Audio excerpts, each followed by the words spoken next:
Warahmatullahi wabarakatuh. Selamat pagi Waalaikumsalam. dan salam sejahtera bagi kita semua. Eh, yang terhormat Dokter Erlina, senang sekali dan terima kasih dokter sudah mengizinkan waktunya untuk bergabung bersama kita di PMP seri 32. Senang sekali saya Cindy Lianti yang akan memoderatori PMP seri 32 pada hari ini. Mungkin langsung mulai saja, dokter. Oke. Assalamualaikum warahmatullahi wabarakatuh. Waalaikumsalam warahmatullahi wabarakatuh. Alhamdulillahilladzi binikmati tatimmu sholihat. Puji dan syukur kehadirat Allah Subhanahu wa taala yang telah memberkahi kita, diberikan kesempatan dan kesehatan untuk bisa ya bersilaturahim ya insyaallah walaupun hanya lewat Zoom ini. Dan terima kasih untuk Rumah Sakit Bukit Asam yang rasanya ini kedua kalinya ya saya diminta untuk menjadi narasumber. Semoga bisa berbagi info kesehatan yang berhubungan dengan THT. Nah, hari ini eh, kita berbicara tentang judulnya itu ayah amankah mengorek telinga gitu ya. Boleh di-share ya PowerPoint-nya.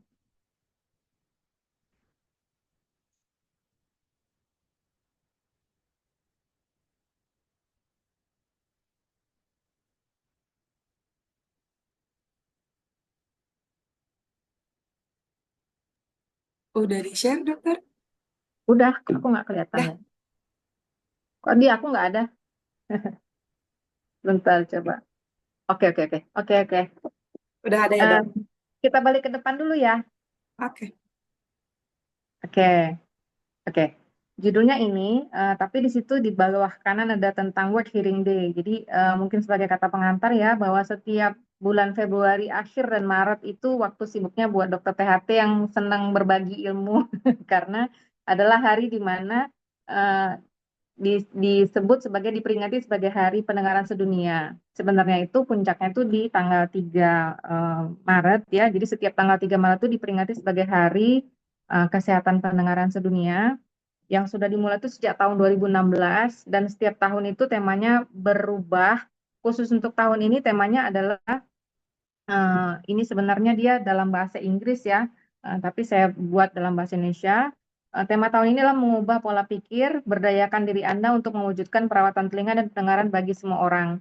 Sebenarnya kenapa sih dibuat acara seperti ini? Karena ternyata angka ketulian di Indonesia itu setiap tahunnya terus meningkat, terutama di usia remaja yang berhubungan dengan gaya hidup ya. Tetapi hari ini saya tidak membahas yang berhubungan dengan kesehatan pendengaran, tapi lebih ke arah bagaimana kita aman eh, untuk menjaga organ telinga kita, bukan hanya fungsinya juga ya, tapi organnya.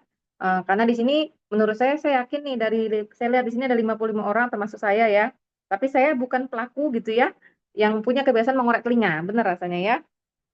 Nah, untuk itu maka hari ini saya pengen berbagi, sebenarnya aman nggak sih ngorek telinga gitu ya. Oke, lanjut ya.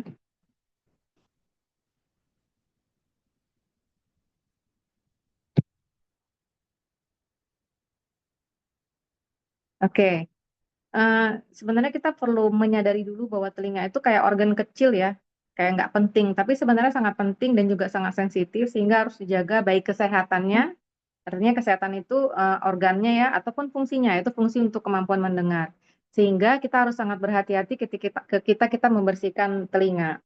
Kemudian kita perlu menyadari juga bahwa mengorek telinga mungkin kayak tidak berbahaya, tapi sebenarnya kebiasaan ini bisa menjadi masalah ya akibat dari kegiatan tersebut yang bisa satu mendorong kotoran telinga ke dalam yang menyebabkan sumbatan dari serumen atau kotoran telinga itu nama medisnya bahasa medisnya serumen ya.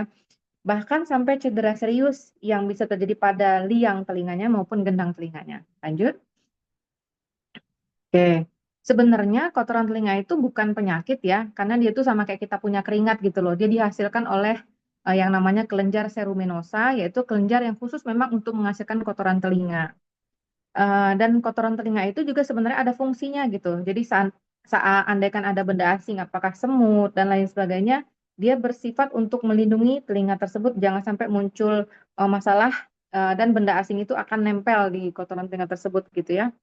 Kotoran telinga itu normalnya akan dibentuk hanya pada sepertiga luar saluran telinga dan tidak akan menyumbat ke bagian saluran telinga yang lebih dalam kecuali terdorong masuk saat kita membersihkan telinga terlalu keras dengan cotton bud, kapas, atau bahkan benda lainnya. Lanjut.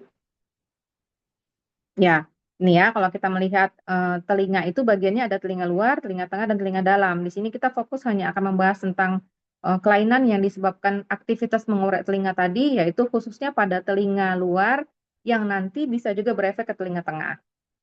Lanjut. Oke. Efek dari mengorek telinga dengan cotton bud itu akan membuat kotorannya semakin masuk ke dalam, yang akibatnya menyebabkan dia mengendap pada bagian telinga, yang sebenarnya telinga itu nggak panjang ya, cuman ukurannya 2,5 sampai 3 cm saja. Nah, kotoran yang mengendap tadi akan menjadi keras, menghambat sirkulasi dalam telinga, dan menyebabkan seseorang mengalami gangguan pendengaran. Lanjut. Oke, ini saya ambil dari internet ya. Kita lihat apa sih yang mungkin terjadi bahayanya kalau kita secara blind atau secara, ya karena kita kan nggak ada yang bisa melihat telinga kita sendiri gitu ya. Satu, bahwa kalau kita ngorek telinga tanpa melihat dan kita nggak mungkin melihat telinga kita, satu bisa menyebabkan luka di kulit telinga yang menyebabkan munculnya bakteri, datangnya bakteri karena perubahan dari sifat liang telinga. Kemudian apabila di liang telinga ada kotoran telinga, maka akan beresiko mendorong kotoran telinga yang secara alami letaknya hanya di sepertiga luar menjadi masuk lebih dalam.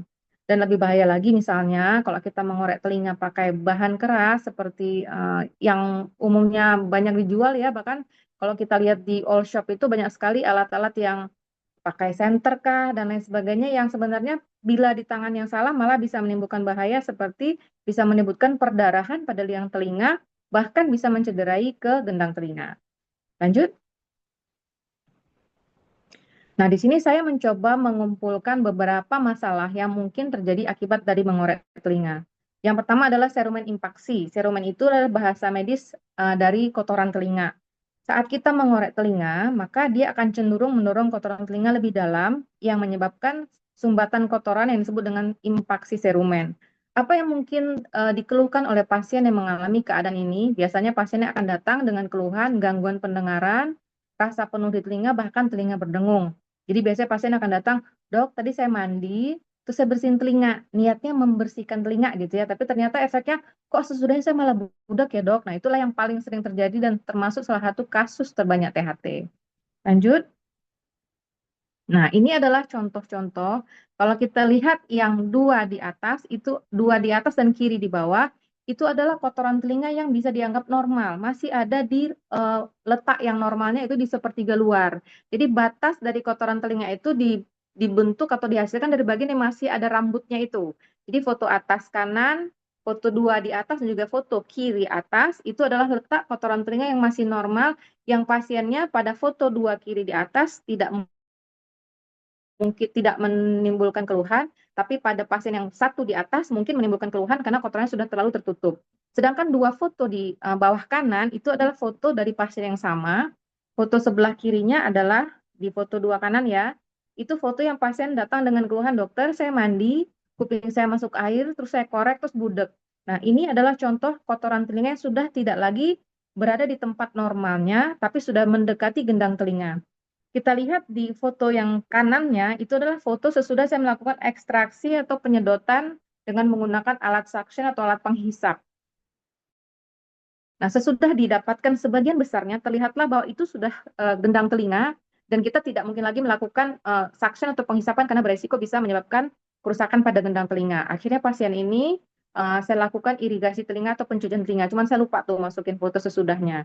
Sesudah pasien dibersihkan, pasien langsung merasa lega. Alhamdulillah, ini adalah salah satu bentuk komplikasi atau istilahnya resiko dari mengorek telinga yang sifatnya ringan ya. Jadi oke, dikorek, datang langsung ke dokter. Pasiennya pinter ya, dia merasa ada keluhan muncul sesudah dia mengorek telinga, dia langsung ke dokter di hari yang sama, langsung selesai, dan kita edukasi bahwa ini tuh sebenarnya masalah sederhana yang muncul karena kebiasaan mengorek telinganya. Jadi kalau ada pasien yang datang, dokter, saya ini rajin mengorek telinga. Sebenarnya niatnya mengorek telinga untuk membersihkan telinga nggak nyampe gitu ya, malah cenderung mendorong kotoran telinga ke dalam seperti contoh dua foto dia di bawah kanan. Lanjut. Nah, ini adalah foto di mana di foto atas itu adalah letak kotoran telinga normal. karena dia hanya dihasilkan oleh kelenjar cerumenosa yang letaknya di sepertiga luar liang telinga. Nah, saat kita menggunakan cotton bud kah, ataukah kita menggunakan pembersih telinga lain apapun, blindly tanpa melihat, maka cenderung kotoran telinga itu akan terdorong ke dalam. Ya, itulah patofisiologi atau perjalanan penyakit terjadinya kotoran telinga yang menimbulkan sumbatan atau infektif pada serumen. Keluhannya tadi ya, pasien merasa telinganya tertutup, telinganya penuh, bahkan berdengung gitu. Lanjut. Nah, kemudian yang kedua, eh, mungkin di liang telinga tidak ada kotoran telinga gitu ya, tetapi saat dia menggunakan cotton bud atau menggunakan pembersih yang lainnya, maka cotton bud itu akan melukai liang telinga. Sehingga liang telinga yang seharusnya dalam kondisi alaminya baik-baik saja, dia luka itu menyebabkan menjadi media atau pintu masuknya bakteri yang menimbulkan infeksi pada telinga luar. Nah, infeksi pada telinga luar dikenal bahasa medisnya adalah otitis eksterna. Lanjut dulu. Nah, otitis eksterna definisinya adalah radang pada liang telinga akut. Akut itu artinya terjadi dalam waktu kurang dari 3 minggu ya, maupun kronik yang lebih dari 3 minggu sampai bisa 3 bulan akibat dari apakah infeksi bakteri, virus ataupun jamur. Nah, faktor yang mempermudah terjadinya radang pada liang telinga ini adalah perubahan pada pH liang telinga. Jadi pH telinga itu normalnya posisi normal ataupun dia asam. Nah, saat kita melakukan tindakan mengorek liang telinga, maka sifat alami asamnya tadi bisa berubah, yang bila pH tadi menjadi berubah basa, maka proteksi terhadap kuman akan turun. Nah, disinilah mulai muncul masalah pada telinga, yaitu radang pada liang telinga tadi. Lanjut. Nah, selain dari perubahan pH, pada saat proses radang, maka biasanya di liang telinga itu keadaannya menjadi lebih hangat, lebih lembab, yang juga menjadi media yang baik untuk kuman berkembang. Dan selalu di teori disebutkan bahwa predisposisi ataupun penyebab terjadinya otitis eksterna atau radang pada liang telinga ini adalah karena trauma ringan ketika mengorek telinga. Selalu itu. Oke, lanjut. Ya, kalau kita melihat epidemiologi atau angka kejadian otitis eksterna, radang liang telinga, dijumpai pada seluruh dunia, juga bisa dijumpai di semua golongan usia. Angka kejadian pastinya secara pasti belum diketahui ya, dan ini merupakan salah satu penyakit yang paling sering terjadi pada perenang. Disebut juga sebagai swimmer's ear. Pada perenang ini disebabkan karena terlalu sering terkena sama air sehingga menyebabkan iritasi pada telinga yang tadi itu ya, iritasi telinga akibat perubahannya pH telinga. Nah, pada dewasa lebih sering terjadi dibandingkan anak-anak. Ya mungkin karena dewasa lebih sering mengorek telinga dibandingkan anak-anak. Sedangkan pada anak-anak diketemui pada usia 7 sampai 11 tahun di mana usia mereka mulai mengerti bahwa oh ini cotton bud nih biasa dipakai oleh orang tua untuk mengorek telinga.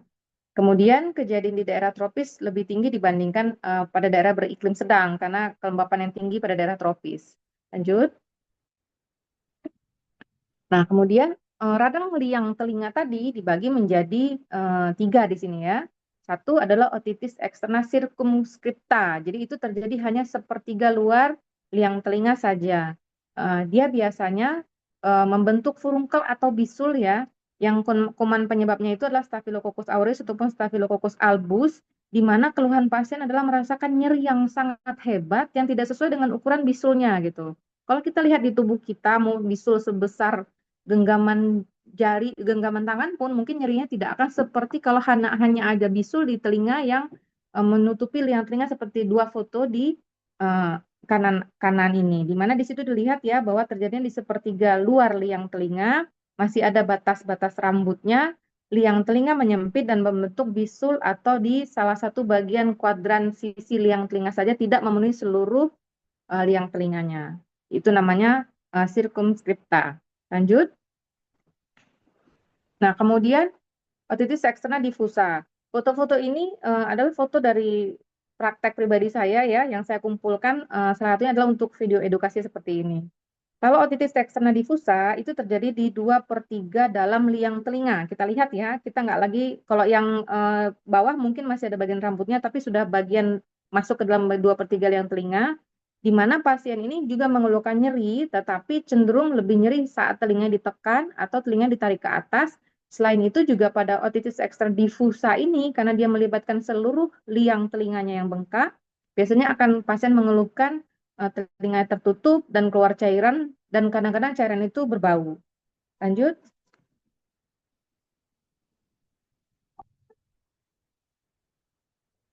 Nah, kemudian yang ketiga adalah otomikosis ya. Jadi otomikosis itu adalah, bentar ya.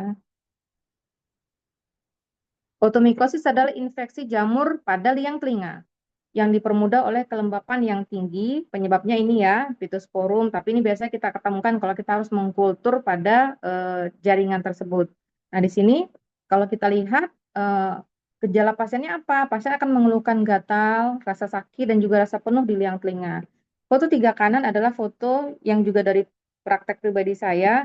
Saat saya ketemu, terutama yang bawah itu ya, saya ngomong, oh nih, cantik bener nih fotonya buat dokter. Tapi buat pasien, pasien akan mengeluhkan sangat sakit, gatal, dan justru eh, jamur pada liang telinga ini lebih sulit dan lebih lama disembuhkan dibandingkan dengan dua kasus radang pada liang telinga tadi, karena itu tidak terlalu lama masa hidupnya. Kalau yang jamur ini dia bisa sampai 3 minggu masa hidup di telinga, sehingga pada pasien dengan jamur biasanya kita akan suruh pasien kontrol lagi. Lanjut. Nah, oke. Ini kasus ketiga yang mungkin terjadi bila kita melakukan mengorek telinga ya, yaitu perforasi gendang telinga. Perforasi gendang telinga itu kita menyebutnya sebagai robeknya gendang telinga. Harusnya gendang telinga itu normalnya yang foto tengah kiri ya, itu gendang telinga utuh, ada refleks cahayanya, eh, tulangnya masih terlihat dengan baik. Nah, saat pasien mengorek telinga, foto kanan atas, tengah, dan juga bawah, maka pasien akan menimbulkan keluhan nyeri, kemudian kehilangan pendengaran, dan juga bisa berlanjut menjadi infeksi telinga yang pasien akan mengeluhkan eh, keluar nanah misalnya begitu ya. Nah, dua foto di atas dan di tengah, foto atas dan foto tengah itu pasiennya begitu ngorek telinga langsung datang ke dokter besoknya. Sedangkan yang foto ketiga bawah, yang foto di bawah itu pasien datang beberapa hari kemudian, saya lupa mungkin beberapa hari kemudian, dia datang ngomong dengan keluhan, dokter telinga saya berdengung gitu ya. Jadi telinga berdengung itu bukan penyakit, tapi bisa jadi gejala dari berbagai penyakit yang lain.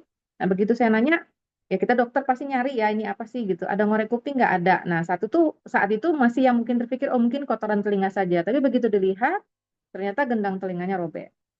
Nah pasien ini mengeluhkan kurang pendengaran dan berdengung. Nah kalau ini berlanjut, misalnya pasiennya merasa ah nggak apa-apa telinga berdengung itu normal, maka pasien akan membiarkan gendang telinga yang terluka tersebut tanpa proteksi, tanpa pengobatan, telinganya akan basah oleh air, dan air itu adalah salah satu faktor pemicu terjadinya infeksi pada pasien dengan gendang bolong yang kasus ini bisa berlanjut menjadi otitis media atau radang pada telinga tengah, di mana pasien akan mengeluhkan telinganya keluar nanah. Nah, dalam beberapa kasus, robekan gendang telinga ini kadang-kadang harus membutuhkan tindakan operasi untuk memperbaikinya. Lanjut. Oke.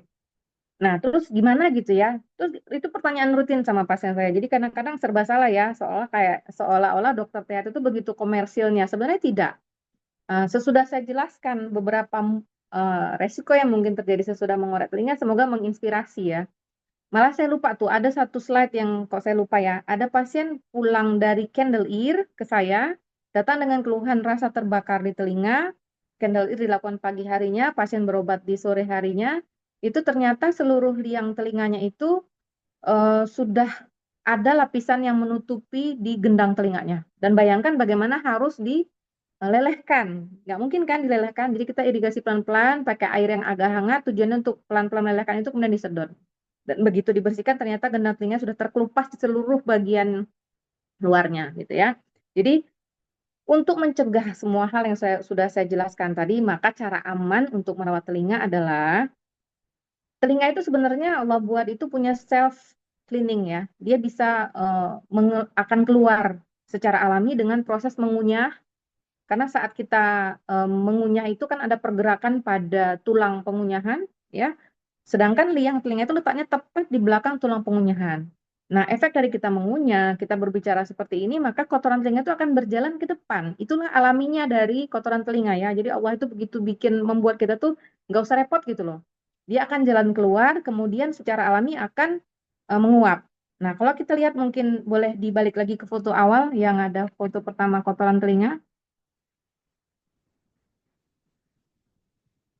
Ya, satu lagi, oke, yang foto kiri atas itu adalah foto kotoran telinga yang dia akan jalan keluar terus menguap. Nah, berbeda memang nggak semua orang bisa kotoran telinganya menguap dan habis. Contohnya adalah pada foto kanan atas. Nah, pada kasus seperti inilah pasien sebaiknya ke dokter. Lanjut dulu,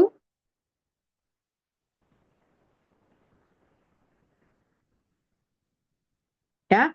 Nah, jadi eh, tidak perlu dilakukan kegiatan membersihkan telinga secara rutin. Ya, tubuh akan secara alami mengeluarkan serumen.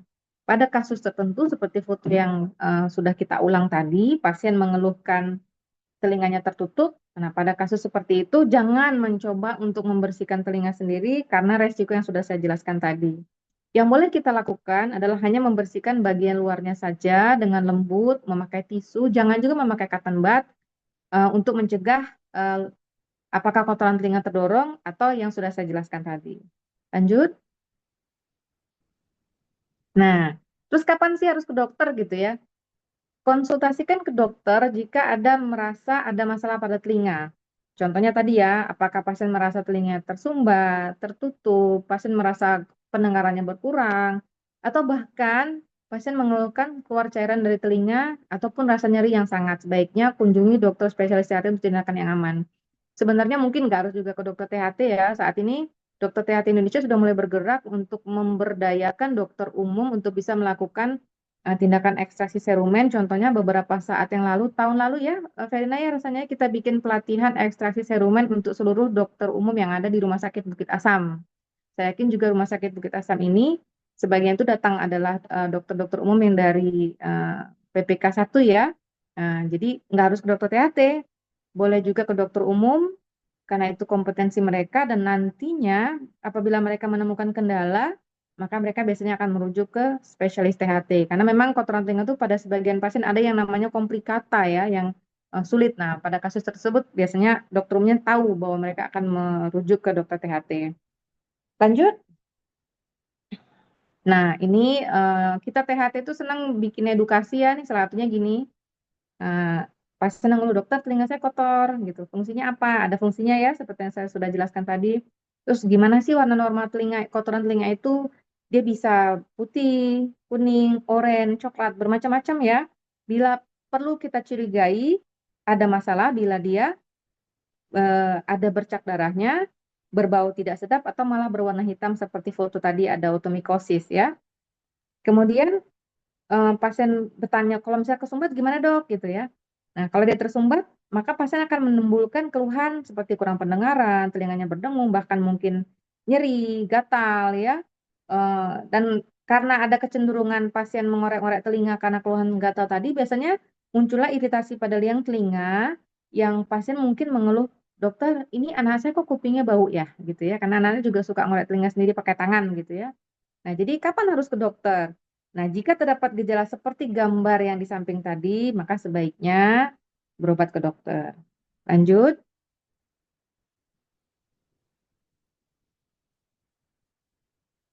Oke. Nah, di sini juga saya ingin memberikan edukasi bahwa kita bukan hanya harus menjaga apa fungsi organ ya, yaitu tadi tuh membersihkan telinga dengan benar, hanya membersihkan bagian luarnya saja ya, karena telinga memiliki kemampuan untuk membersihkan diri sendiri.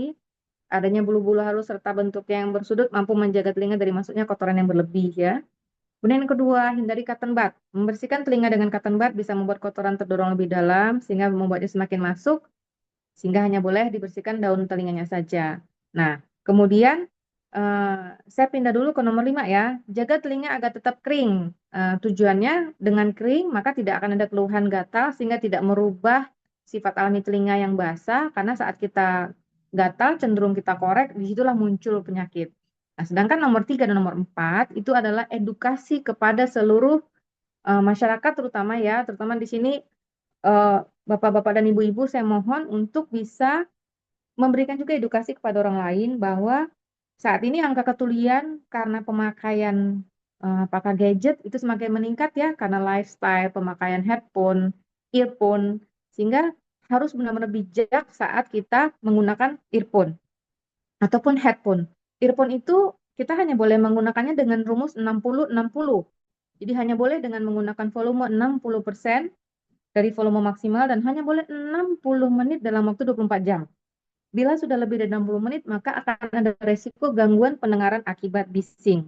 Nah, selain itu, di sini ada nggak ya karyawan-karyawan yang kerja di tempat bising? Maka sebaiknya saat kerja di tempat bising, jangan lupa untuk selalu memakai earplug dan bahkan earmuff bila desibel bunyinya itu lebih dari 80 desibel. Nah, selain itu, sebaiknya rutin periksa ke dokter paling nggak setiap 3 sampai 6 bulan sekali. 6 bulan sekali pun nggak apa-apa, karena nggak semua orang punya kotoran telinga yang banyak atau punya masalah telinga kalau nggak diganggu-ganggu. Kayaknya habis, ini slide terakhir saya, coba lanjut. Oke, itu aja yang bisa saya sampaikan. Boleh nanti mungkin kita diskusi, kalau ada yang bisa didiskusikan, saya akan jawab. Kalau saya bisa jawab, kalau nggak jawab, saya PR, nanti saya kontak langsung gitu ya. Dan mau nanya Saya dokter. kembalikan ke moderator. Ya, baik, terima kasih Dokter Erlina, bagus sekali. Hari ini apakah aman mengorek telinga? Izin dokter, kita akan membuka diskusi dan tanya jawab. Dan mohon izin juga nanti setelah Baik, dari diskusi dan tanya jawab, kita akan mengadakan 3 penanya terbaik. Dan nanti mohon izin dokter yang akan ya, gitu. Oke. Oke dong, dokter. Ya, tadi yang bertanya siapa Pak? Obrain Sianipar dari Diklat PTBA. Oke, boleh Pak, silakan. Apakah suara saya terdengar? Halo? Ya, Halo? terdengar Pak, terdengar jelas. Oh, terdengar. Soalnya di sini. Baik, terdengar ya? Ya, terdengar jelas Pak. Baik. Halo, Dokter Erlina. Halo Pak, apa kabar? Ya, terima kasih dokter. Kita bertemu kembali. Dokter Erlina ini adalah dokter favorit saya karena saya sering sekali berobat kepada beliau di masa-masa yang lampau. Jadi, eh, saya akan bicara tentang pengalaman saya, dokter. Ini memang yang benar-benar saya alami, tidak saya karang-karang juga. Begini, dokter. Saya ini tidak habis pikir ya. Kenapa setiap saya itu selesai mandi, itu gatalnya minta ampun. Nah, apakah air di Tanjung Enim ini memang iritasi atau seperti apa? Nah, saya nggak habis pikir. Soalnya tidak hanya saya, tetangga saya juga seperti itu. Istri saya juga seperti itu. Itu yang pertama. Yang kedua, kenapa setiap saya korek telinga itu menimbulkan rasa puas? Bahkan lagi dan lagi. Enak loh dokter. Tambah dikorek tambah enak.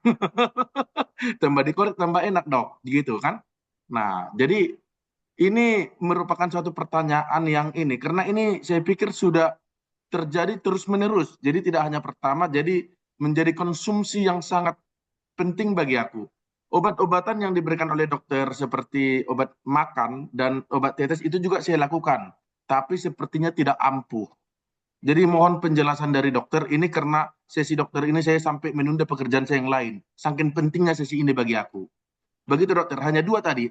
Apakah dia faktor air di Tanjung Enim yang tidak bersih dan kenapa kalau dikorek tambah dikorek tambah enak dokter dan lagi seperti itu. Terima kasih dokter. Ini kita tutup aja ininya ya, tutup apa tuh PowerPoint-nya. Saya nggak ngeliat jadinya nih. Pak Obran semoga sehat ya. Udah lama nggak ketemu berarti aman insya Allah. Oke, Bukan saya aman jelaskan dok, ya. sebenarnya bukan aman dokter. Saya itu tugas luar, jadi nggak mungkin kita bertemu. Baru inilah saya nyampe di Tanjung. Oke, oke. Jadi gini, mungkin Bapak masuknya agak telat tadi ya. Jadi sebenarnya kotoran apa air itu bukan hanya harus di Tanjung, karena kalau di Tanjung maka pasien saya yang di Muara Enim juga nggak banyak ya Pak dengan kotoran sakit telinga. Tapi justru air apapun gitu loh, karena memang saya nggak tahu ya, pernah nggak diperiksa pH air gitu ya. Jadi pH air itu agak berbeda dengan harusnya dia kan bersifat bersifat netral ya, karena liang telinga itu bersifat netral.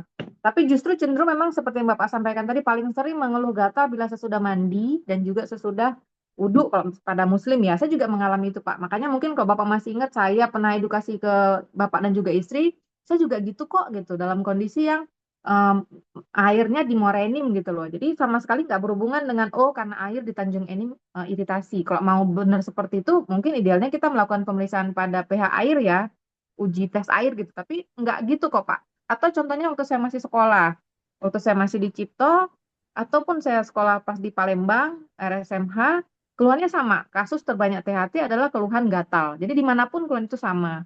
Nah, itu sebabnya kenapa dalam foto slide yang terakhir tadi ada saya edukasi bahwa sebaiknya salah satu yang harus dilakukan bukan mengorek telinga dengan cotton bud, tapi mengeringkan telinga dengan menggunakan tisu atau handuk untuk mencegah gatal tadi, sehingga apa ya tidak jadi begitu gatalnya berhenti, maka kita tidak akan melanjutkan kegiatan mengorek kuping gitu kan ya. Nah, seperti itu. Kemudian kalau masalah kenapa semakin dikorek semakin enak, memang begitulah Pak kebanyakan orang. Saya juga agak susah menjawab kenapanya ya. Mungkin itu perlu kita tanyakan dengan dokter spesialis jiwa kali ya Pak. Jadi mungkin dengan ada karena merasa enak dikorek karena bisa menghilangkan gatalnya, itu yang cenderung membuat pasien merasa enak nih. Tapi lihatlah efek yang dimuncul atau yang timbul sesudah mengorek telinga tadi gitu kan ya. Makanya kenapa dalam edukasi ini apapun ceritanya, mengorek telinga itu lebih sering mendatangkan masalah daripada kenikmatan sesaat yang Bapak sebutkan tadi. Gitu Pak Obren. Izin dokter, begini, Oke.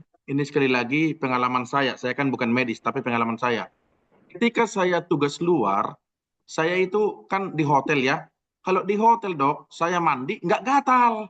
Makanya saya bilang nggak gatal dok, aman-aman saja, tidak ada masalah. Kedua, saya pernah menggunakan air galon. Waktu itu air mati kebetulan. Jadi saya menggunakan air galon beberapa galon, 3 galon gitu. Saya mandi tidak gatal juga, aman-aman saja. Begitu saya menggunakan pump, woi gatalnya minta ampun. Saya pikir saya yang salah gitu kan.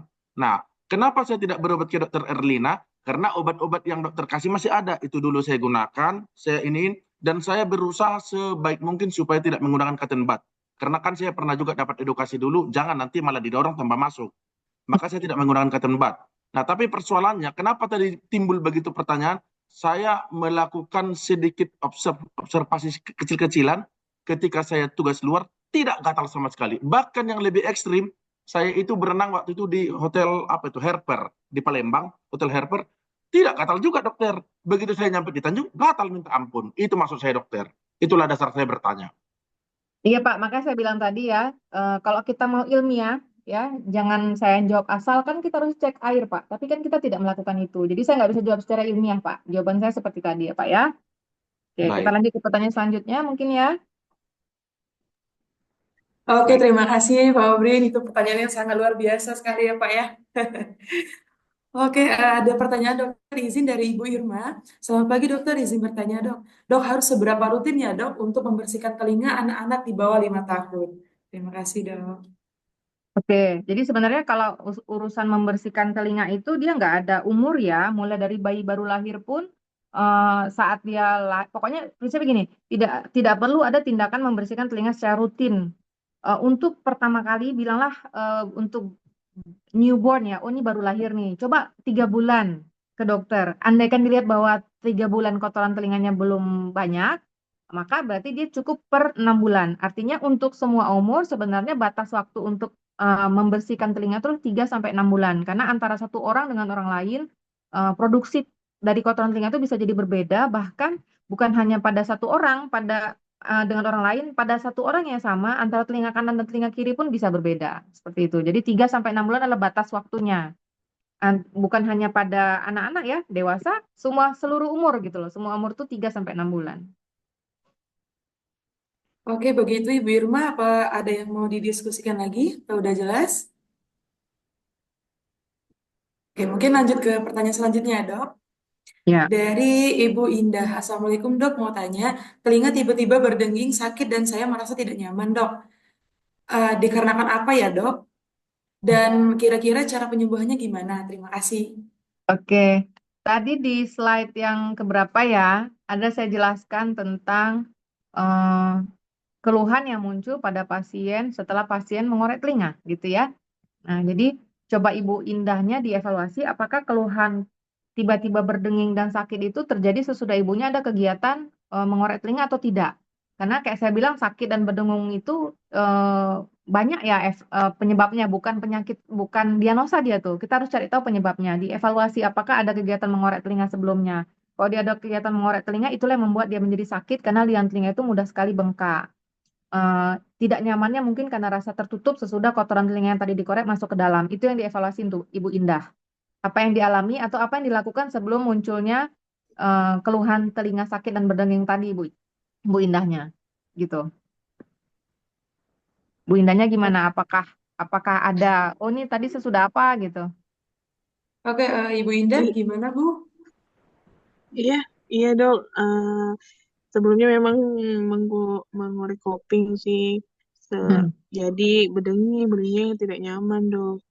Ya, jadi itu yang seperti saya jelaskan ya Bu ya. Kalau Ibu tadi nggak ikut dari awal ya. Jadi di slide tadi saya jelaskan bahwa salah satu resiko dari kita mengorek telinga adalah munculnya iritasi pada liang telinga. Yang bentuk iritasi pada liang telinga itu salah satunya adalah sakit. Kemudian bila dia ada kotoran telinga di liang telinga, kotoran itu akan cenderung terdorong ke dalam yang menimbulkan keluhan nyeri, tidak nyaman gitu ya Bu ya. Apakah bentuknya terasa tertutup atau tadi berdengung. Jadi sebaiknya Bu Indahnya tidak perlu dijadikan kegiatan rutin untuk mengorek telinga, untuk Baik dok. mencegahnya lagi gitu Bu ya. Berarti bukan karena penyakit yang lain ya dok ya? Bukan ya? Untuk memastikan penyakit yang lain, ibunya harus datang ke dokter tuh, karena tidak tahu apa yang ditemukan saat kejadian Baik. kan, gitu ya. Iya, iya. Baik dok, terima kasih. Oke, ya sama-sama. Oke, kita lanjut ya dok. Ini Ya, kemungkinan ada dari PT BSS juga dok, atas nama Pak Aan. Gimana Pak Aan, ada yang mau didiskusikan dengan Dokter Erlina? Kita itu sama yang diminta. Nah, Ya, baik, terima kasih Bu nah itu dia yang minta Sandy ya. Ya, Mohon izin Bu dari Ahmad Bu ya, dari PT BSS di Human Capital.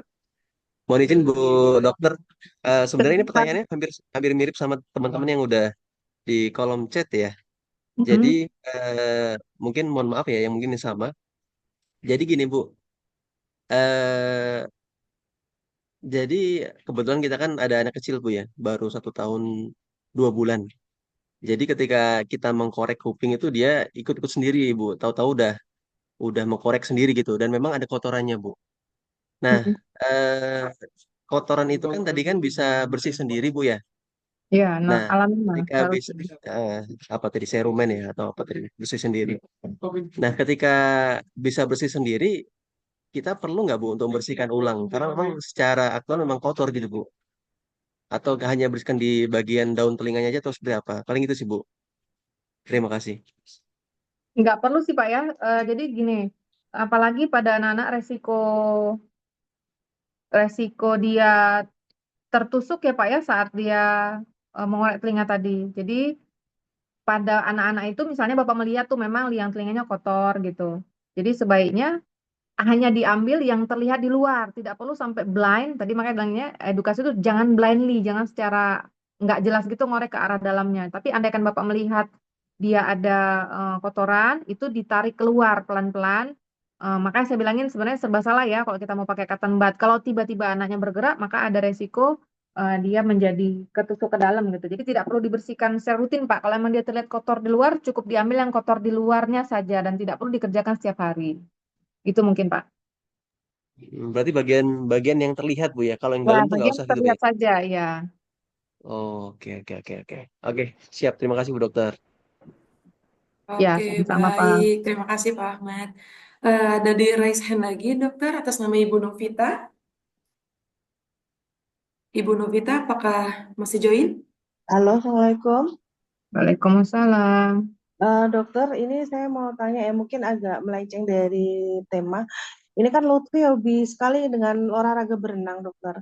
Akhir-akhir ini kondisinya dia tuh kalau sudah terlalu lama di dalam air, itu dia mengalami kesakitan yang hebat, tapi cuma beberapa jam saja. Kita sudah coba keringkan pakai handuk, pakai maksudnya biar kering itu kondisi telinganya, atau pakai penutup ini ya, kalau berenang itu masih terasa kesakitan, bahkan dia sampai pusing sekali. Itu kan ada terapi khusus atau harus segera dibawa ke dokter gitu? Kalau misalnya dia merasa sakitnya setiap kali berenang, mungkin dia dia berenangnya pakai tutup kuping khusus berenang nggak, Bu? Iya, bahkan pakai topi parasut yang anti air itu. Cuman kalau Ya. dia sudah terlalu lama dalam kondisi Ya, di air, itu malah kesakitan, dokter.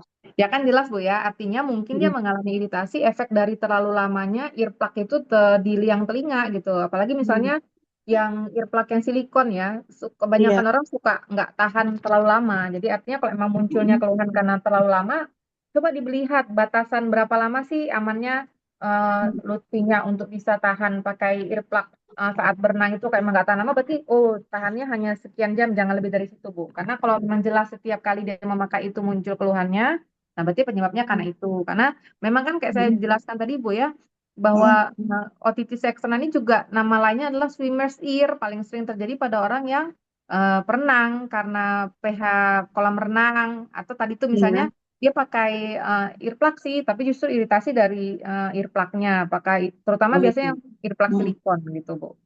Oke. Ya, terima kasih dokter jawabannya. Sama-sama. Assalamualaikum. Masalah. Mohon maaf dokter, ini kan udah jam 10.45, kita masih tetap Saya lanjut dokter. coba saya coba lihat dulu nih, kayaknya beberapa ada yang bisa dirangkum ya. Ya, Untuk boleh dokter. saya mulai dari bawah aja ya. Saya mohon maaf ya Bapak Ibu nih, kalau dokter THT merangkap ibu rumah tangga, merangkap sana sini tuh subsetnya tuh banyak, jadi membagi waktunya agak sulit. Gak Ibu apa-apa, dokter. Triza, Ibu Triza ini nanya apakah wajar bayi 7 bulan sering ada kotoran telinga? Tadi saya sampaikan bahwa antara satu orang dengan orang lain itu bisa jadi berbeda ya kotoran telinga itu, ada yang banyak, ada yang tidak. Prinsipnya Ibu, kalau memang Ibu melihat ada yang sudah di luar, yang di luar itu boleh Ibu ambil keluar dengan cara pelan-pelan, boleh malah sebenarnya pakai cotton bud, tapi jangan dengan memberikan tekanan yang kuat, hanya sekedar menarik dia keluar, dan jangan ada gerakan memutar. Gerakan memutar itulah yang cenderung membuat liang telinga itu mengalami iritasi gitu ya. Semoga menjawab ya Bu ya. Kemudian untuk mengurangi paparan suara bising, apakah penggunaan earplug yang terlalu lama bisa menyebabkan perubahan pH telinga? Kalau untuk pemakaian earplug, itu kan memang harus dilakukan ya Pak Isan ya, untuk mencegah efek gangguan dengar akibat bising. Pemakaian earplug itu dia tidak merubah pH telinga ya, tetapi mungkin eh, sifatnya itu menyebabkan iritasi efek dari tekanan. Nah, tekanan tadi itu mungkin menyebabkan edema atau bengkak pada telinga. Nah, bengkak itu yang merubah suasana telinga, mendatangkan kuman seperti itu. Semoga menjawab ya. Ibu Novita sudah. Kemudian kalau korek kuping pakai kacamata tidak baik. Apakah pakai? Tadi sebenarnya di video saya yang foto saya paling terakhir, itu kan ada saya jelaskan ya, sebaiknya tidak mengorek dengan apapun. Bahkan itu kalau kita lihat di all shop itu ada cukup banyak yang menjual dengan dipakai puter, yang pakai disemprot. Sebenarnya gini, kalau dia di tangan yang paham anatomi telinga, oke. Tapi justru pasien saya pernah punya pasien yang dia punya alat endoskopi telinga yang persis seperti saya punya, karena saya juga harus membersihkan telinga saya sendiri ya. Jadi saya sendiri, karena kita tidak bisa melihat telinga kita, maka saya akan membersihkan telinga dengan menggunakan endoskopi yang saya sambungkan ke HP, kemudian saya bersihkan. Pasien saya punya itu. Dia punya alat seperti itu. Tapi apa yang terjadi? Karena dia tidak paham anatomi telinga, justru dia membuat cedera pada liang telinga dan gendang telinganya, dan beberapa kali pasien itu datang dengan keluhan munculnya jamur pada telinga. Itu sebabnya kenapa kalau di tangan yang tepat, apakah dia tahu anatomi telinga, tahu cara membersihkan telinga, mungkin tidak masalah ya. Tapi saat dia ada di tangan yang salah, malah mungkin jadi masalah gitu ya. Kemudian ada lagi nggak ya? Bagaimana cara menghilangkan kebiasaan kita yang sering mengorek kuping? Karena saya sendiri. Nah, oke. Kind of difficult question ya. Kebiasaan itu nggak ada obatnya soalnya ya, Bu Lirma. Kalau saja ada kebiasaan obatnya, maka saya ngasih deh ke Ibu. Tapi paling nggak mungkin begini. Sesudah saya memberikan edukasi hari ini, harapan saya kepada ibu-ibu semuanya, bapak-bapak semuanya, bahwa ternyata dengan mengorek telinga itu ada resiko kita mengalami gangguan dengar nih. Apakah dia hanya berupa sakit, ataukah dia muncul keluhan yang lebih parah dari itu, seperti robeknya gendang telinga. Nah, mungkin itu bisa menjadi salah satu yang bisa membuat ibu berhenti untuk menghilangkan kebiasaan ibu itu, untuk mengingat bahwa ini banyakkan mudaratnya daripada manfaatnya. Mungkin gitu ya Bu ya, Ibu Lirma ya. Kemudian siapa lagi ya? Ibu Widya, bagaimana cara aman membersihkan telinga secara mandiri? Tadi seperti yang saya jelaskan ke Bapak siapa tadi ya? Janipar. Bukan ke buat bayi tadi ke bapak siapa tadi ya? Saya sudah Pak jelaskan ya Ahmad. bahwa oh ya benar, oke. Nah, jadi kalau kita punya bayi, kalau memang kita melihat dengan jelas kotoran telinganya, silahkan boleh diambil, tapi sekedar hanya untuk membuat dia lebih maju ke depan, terus kita bersihkan, boleh dengan menggunakan cotton bud yang kecil gitu ya. Tetapi kalau misalnya ibunya akan melakukan itu, pastikan bahwa anaknya dipegang dengan kuat, karena ada resiko saat anaknya bergerak, maka mengalami cedera pada gendang telinga. Justru cedera pada gendang telinga itu paling sering saya temukan pada anak-anak loh Bu. Anak-anak atau bayi yang dibawa oleh orang tuanya dengan keluhan dokter, tadi saya bersihin telinga, terus anaknya gerak. Paling sering. Jadi tidak perlu dijadikan kebiasaan rutin, juga jangan dilakukan dalam-dalam, tapi cukup yang terlihat di luar, diusap pelan, tidak dengan tekanan, sekadar untuk menarik dia keluar, dan kalau sudah di luar boleh dibersihkan dengan menggunakan tisu ya Bu ya.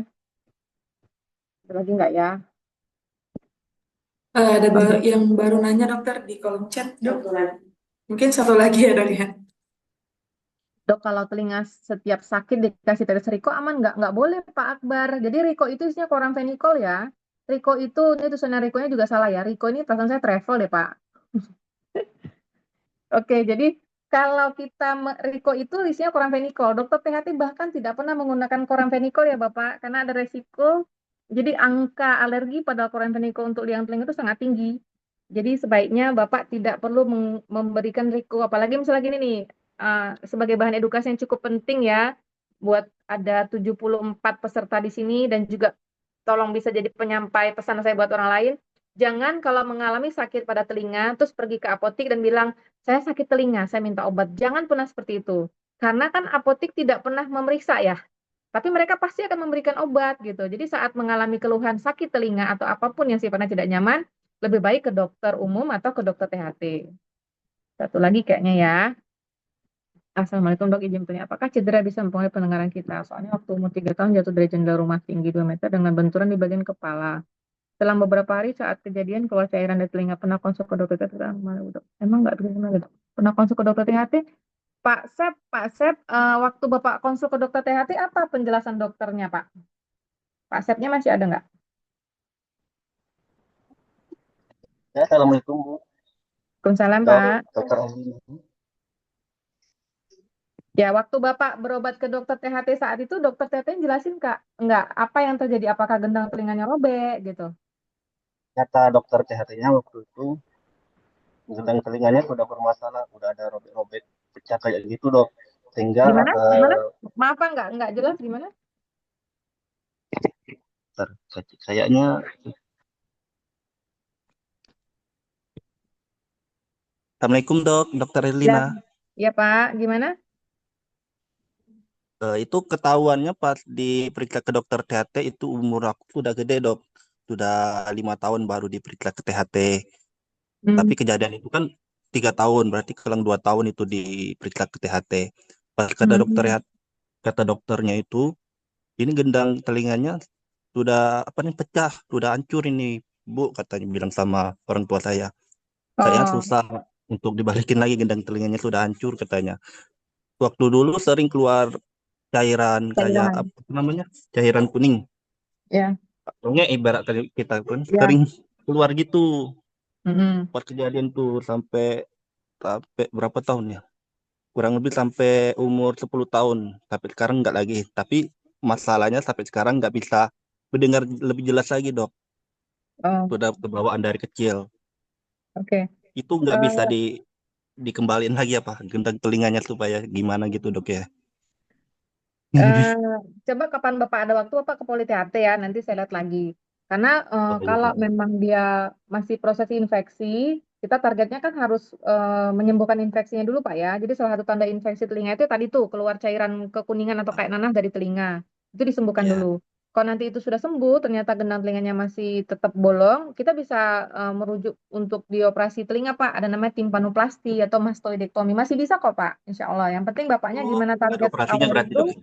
Ya bisa, makanya nanti coba Bapak ke Poli THT, kita periksa dulu bagaimana bentuk apa infeksinya ya, apakah memang infeksi atau hanya bolong. Karena sebenarnya semua kasus telinga bolong itu bisa disembuhkan kok, Pak. Cuman yang paling tingginya kita harus sampai ke tingkat operasi kayak gitu. Bapak coba ke THT dulu ya, Pak ya. Nanti ketemu saya ya. Terima kasih Dokter Erlina. Sama-sama, Pak. Mungkin cukup, dokter. Oke, Kayaknya nggak ada cukup yang ya. pertanyaan lagi.